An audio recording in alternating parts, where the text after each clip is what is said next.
오늘도 살아 역사하신 하나님께 마음과 정성과 생각을 다하여서 예배를 올려드리는 여러분 한 분 한 분 모두를 물가에 심겨진 나무와 같게 하여서 아무리 삼복더위가 오고 가뭄이 닥친다 하더라도 잎이 청청하며 때를 따라서 풍성한 축복의 열매 주렁주렁 맺게 하여 주시기를 간절히 축원합니다. 성경에 보면 여러 종류의 나무들이 기록이 되어 있습니다.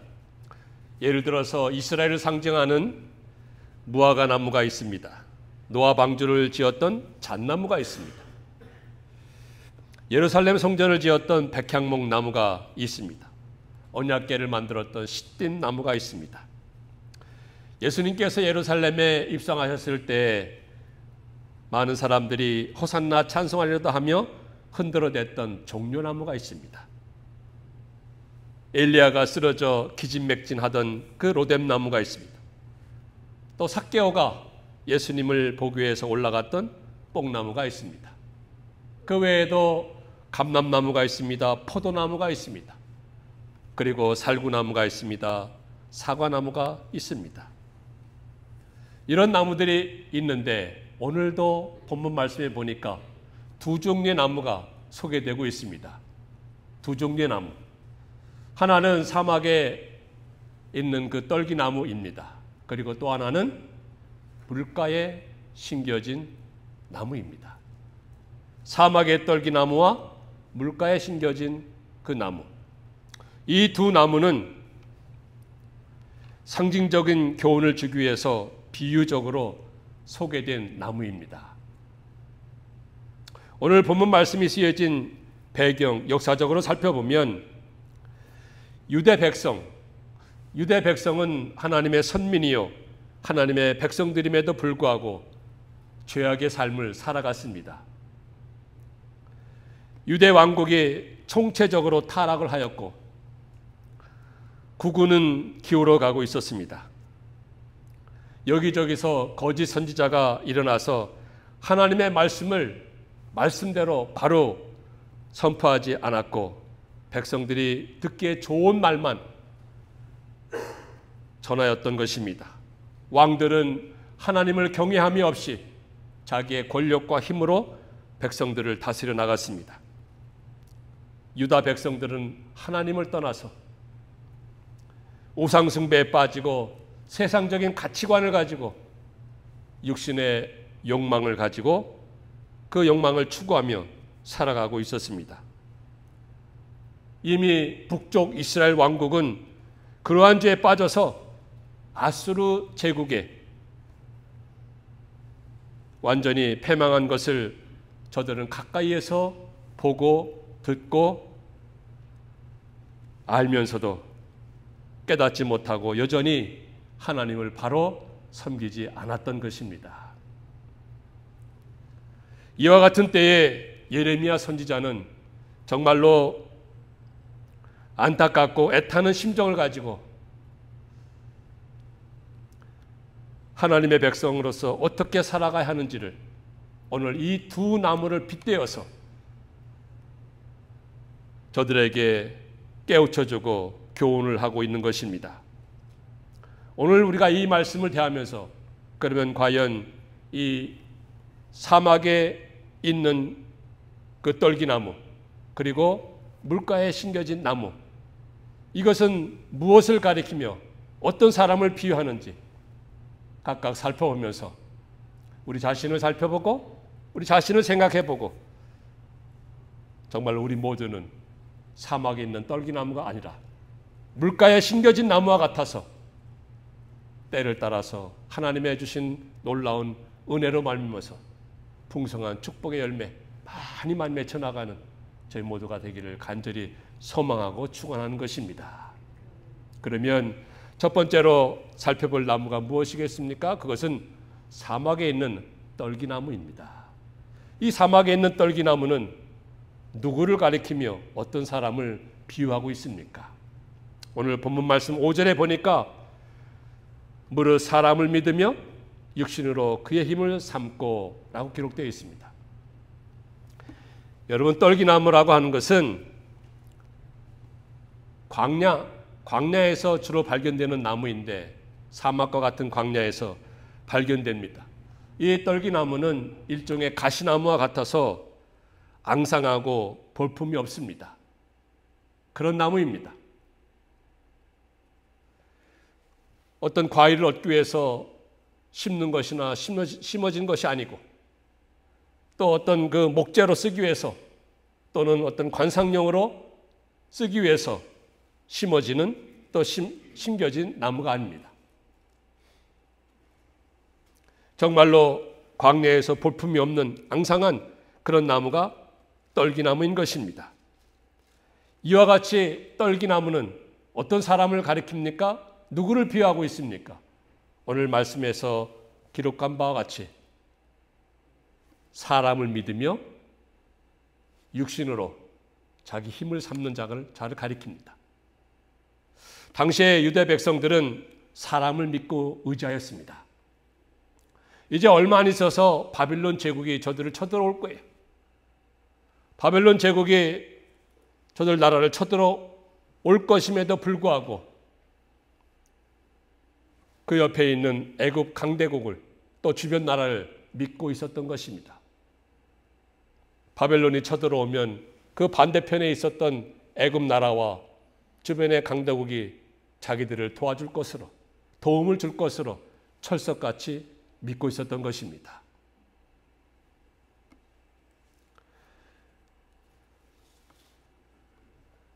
지금은 아무리 힘이 있어 보이는 사람이라도, 또 힘이 있어 보이는 나라일지라도 사람은 연약하고 무능합니다. 또 변할 수 있는 존재가 바로 사람이에요.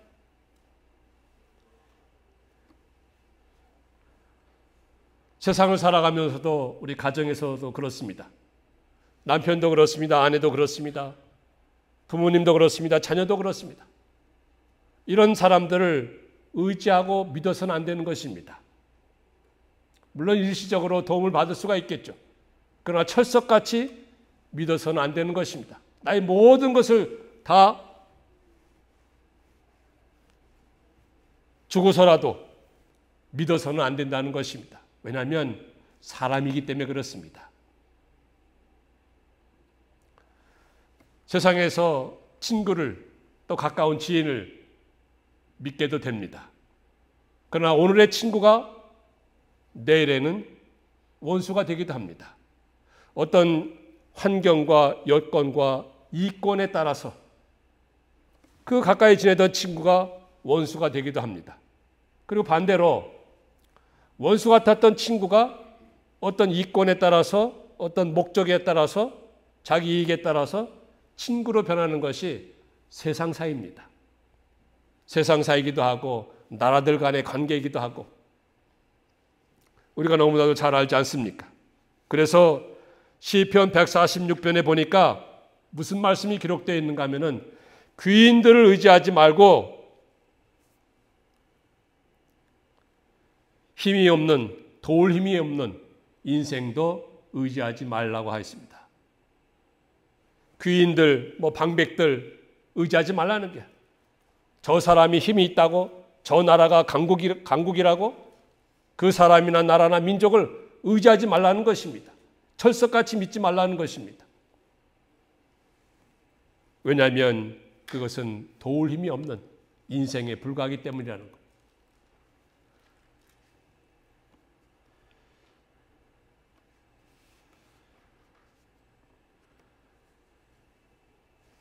이와 같이 사람을 의지하지 말고 또 믿지 말라는 것입니다. 그 사람을 도움으로 삼는 자는 바로 사막의 떨기나무 같이 결국에는 그렇게 된다는 것입니다. 그리고 육신의 모든 것이 그것을 자기 힘으로 삼는 자, 육신에 속한 것, 예를 들어서 자기 지식이 있습니다. 자기 권력이 있습니다. 재물이 있습니다. 또 자기 지위가 있습니다. 이런 모든 것들을 자기 힘과 자기 자랑으로 삼는 자가 바로 사막의 떨기나무 같다는 거예요. 세상의 모든 지위나 권력, 사랑과 함께 다 이건 사라지는 것입니다. 잠깐 있다가도 없어지는 거예요. 우리가 잘 아는 대로 한국의 대통령, 몇몇 대통령이 불과 얼마 전까지만 하더라도 자기들이 그렇게 될 줄 꿈에도 생각하지 못했을 것입니다. 자기에게 현재 있는 어떤 재물이나 권력이나 지위, 이것을 의지하지 말라는 것입니다. 왜냐하면 모든 환경과 여건과 상황이 변하는 것입니다. 사람도 변하는 것입니다.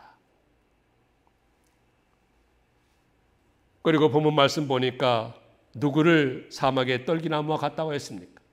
그것은 마음이 하나님에게서 떠난 자라고 했습니다. 마음이 하나님에게서 떠난 자. 마음이 여호와에게서 떠난 그 사람이라고 말씀하였습니다.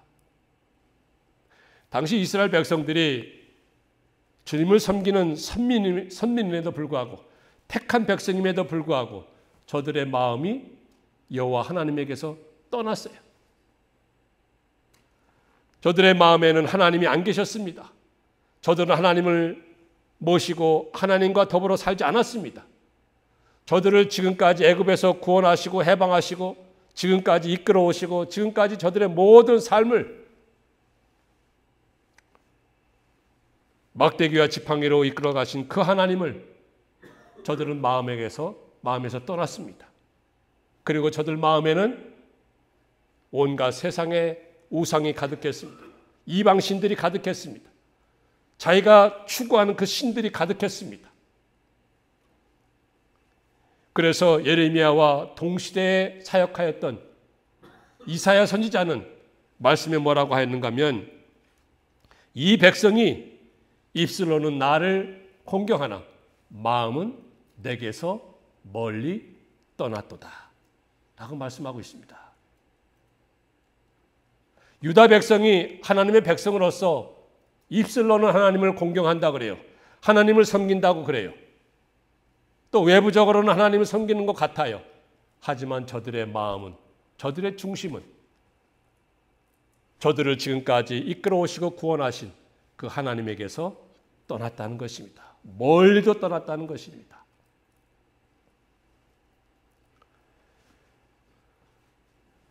그래서 저들의 마음이 어떻게 되었습니까? 저들의 마음이 사막에 있는 떨기나무와 같이 된 것입니다. 오늘 우리는 어떤지 이 말씀을 대하면서 주의 음성이 들려져야 할 것입니다. 우리가 외부적으로 볼 때는 우리 믿어요. 우리 믿는다고 그래요. 누가 우리를 보고 안 믿는다고 말할 수 있겠습니까? 우리 모두는 다 믿는다고 하고 섬긴다고 하고 신앙생활을 한다고 하지만 우리의 정말로 그 내면 깊은 그 심령, 우리의 영혼, 우리의 마음은 정말로 하나님을 가까이 하고 하나님을 섬기는지, 하나님 중심으로 살고 있는지. 그래서 에베소 3장에 보면 뭐라고 하였습니까? 거기에는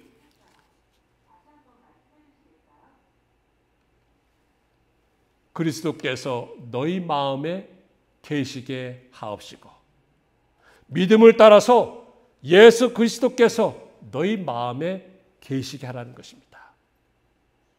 우리 마음에 하나님이 계시합니다. 예수 그리스도께서 우리 마음에 계시합니다.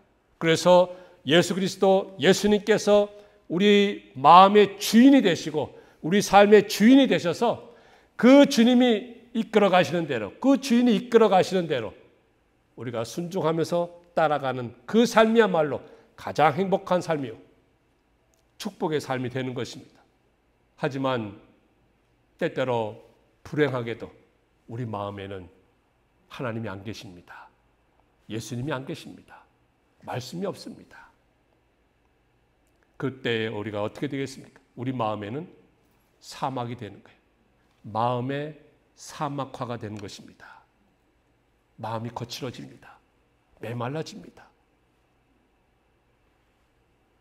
메마른 땅이 쩍쩍 갈라듯이 쩍쩍 갈라집니다. 고달픈 삶이 있습니다. 괴로운 삶이 있습니다. 아무런 문제가 해결되는 것이 없습니다. 힘든 삶만 팍팍한 삶만 살아가게 되는 것입니다. 왜 그렇습니까? 바로 우리 마음에 하나님이 안 계시기 때문에, 주님이 안 계시기 때문에, 우리 마음이 하나님에게서 멀리 떠나 있기 때문에 그렇습니다. 그러니 오늘 우리 말씀을 들으면서 정말로 나는 얼마나 하루 동안에도 하나님과 주님을 생각하고 있는가? 내가 생각하는데 24시간 하나님께서 주셨는데 그 24시간 하루 동안에도 우리가 얼마만큼 주님을 생각하고 말씀을 생각하고 있는지 살펴봐야 하는 것입니다. 우리가 그 주님을 모시고 하나님을 모시고 말씀이 우리 마음 가운데 풍성히 거하게 할 때에 우리의 마음은 심령에 물된 동산과 같아서 정말로 기쁨이 넘치게 되고 풍요로움이 넘치게 되고 윤택함과 기름짐이 넘치게 되는 삶이 되는 것입니다. 그러므로 우리는 이러한 사막의 떨기나무와 같은 자가 되어서는 안 되는 것입니다. 그런 삶을 살아서는 안 되는 것입니다. 자, 그러면 두 번째로 살펴볼 것은 어떤 나무가 되겠습니까? 물가에 심겨진 나무입니다. 물가에 심겨진 나무. 이 물가에 심겨진 나무는 누구를 가리킵니까? 또 어떤 사람을 비유하고 있습니까? 이것은 하나님을 의지하고 의뢰하는 그런 사람입니다. 아까 사막의 떨기나무는 사람을 믿고 의지하는 사람이에요. 자기 자신을 의지하고 주변에 있는 힘이 있는 사람, 힘이 있는 나라를 의지하고 믿고 있는 사람입니다. 그러나 물가에 심겨진 나무는 하나님을 의지하고 의뢰하는 사람입니다.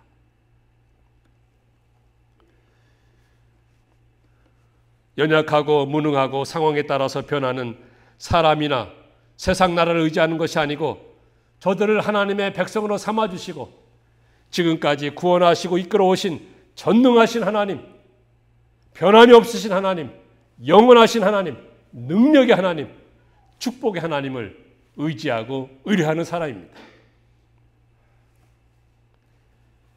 여기 의지한다고 그랬습니다. 7절에 보니까 무릇 여호와를 의지하며 여호와를 의뢰하는 그 사람, 의지하고 의뢰한다 그랬는데 여기 의지한다는 말은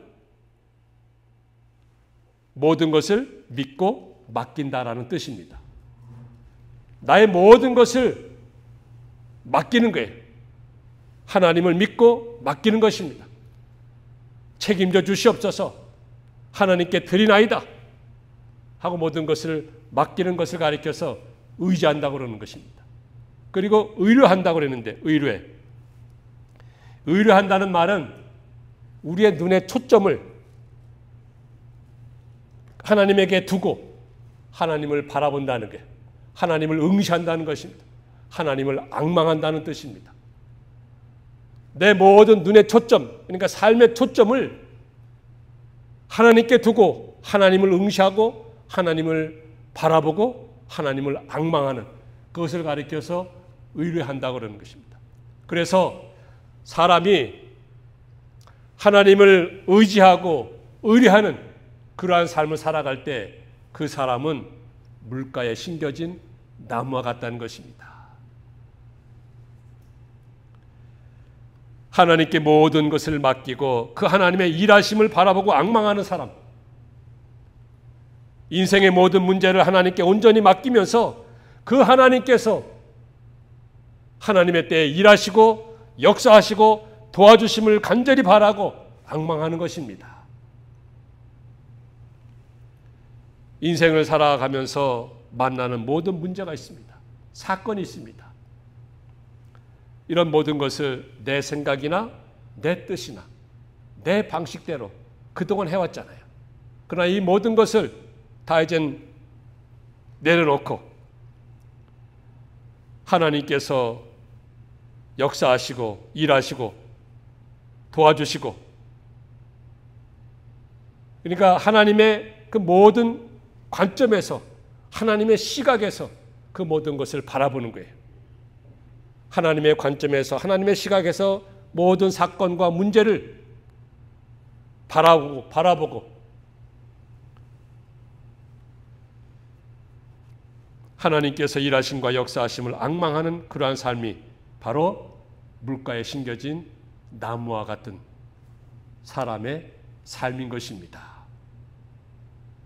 그래서 이와 같이 물가에 심겨진 나무는 그런 과연 어떠한 결과가 있는지 세 번째로 살펴볼 것인데, 우리가 이 물가에 심겨진 나무와 같은 그러한 삶을 살아야 되겠는데, 그러면 이러한 삶을 살아갈 때 어떠한 결과가 내 삶에서 나타나게 됩니까? 여러분, 나무가 뿌리를 물가에 내리게 되면 끊임없이 그 물가에서 수분과 자양분을 얻게 됩니다. 그래서 잎이 청청하게 됩니다. 잎이 청청하다고 하는 것은 건강하고 왕성하다는 것입니다. 잎이 청청하고 푸르르고 건강하고 왕성하여 때를 따라서 아름다운 열매들을 맺게 됩니다. 여러분, 물은 지구상의 모든 생명체에 있어서 생명을 유지하고 살아가는데 반드시 필요한 절대적인 요소입니다. 그래서 식물이나 동물이나 물이 없으면 죽어요. 생명을 유지할 수 없습니다. 사람도 3, 4일 정도까지가 맥시멈이랍니다.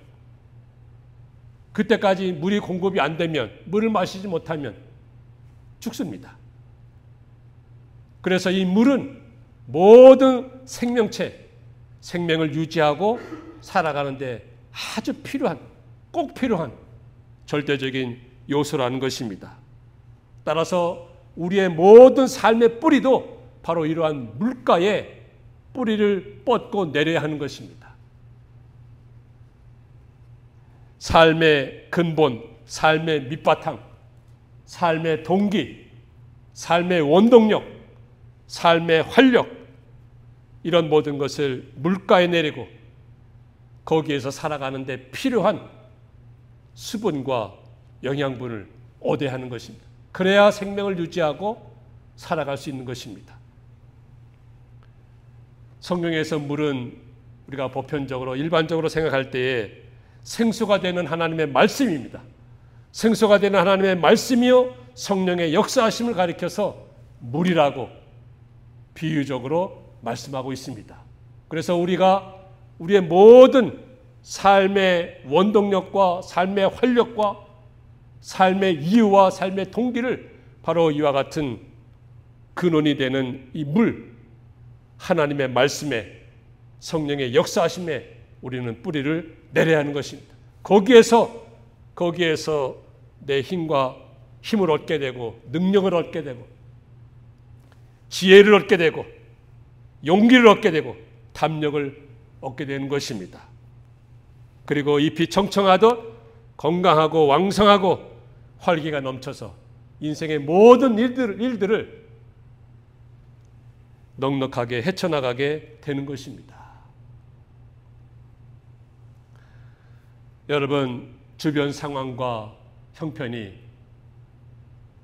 더위가 오듯이 일시적으로 힘듦이 있을지라도, 그리고 가뭄이 오듯이 장기적으로 지속적으로 어려움이 있고 무거운 짐이 있다 할지라도 바로 물가에 심겨진 그 나무는 하나님의 말씀에서 성령의 역사하심에서 힘을 얻게 됩니다.